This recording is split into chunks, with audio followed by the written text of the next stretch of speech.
يعني قاد هامبورغ في فتره من الفترات ويملك ما يملك ايضا من سيره ذاتيه كبيره حقيقه هذا المدرب الالماني. لكن الالمان كره ملعوبه على طول.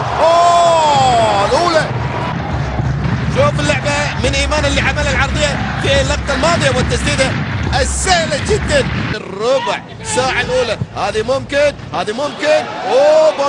بولديف زوران والعرضيه ممكن، ولكن التغطيه موجوده خطره. الله جول وهو الذي كان متوقع في كرة عرضية في لمسة على طول. هي في الجول نجران يسجل.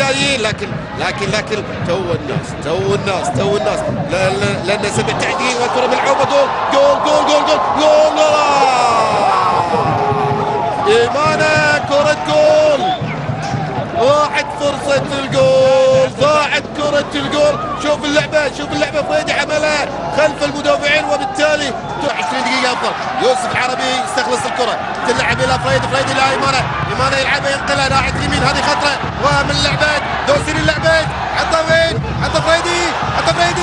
الله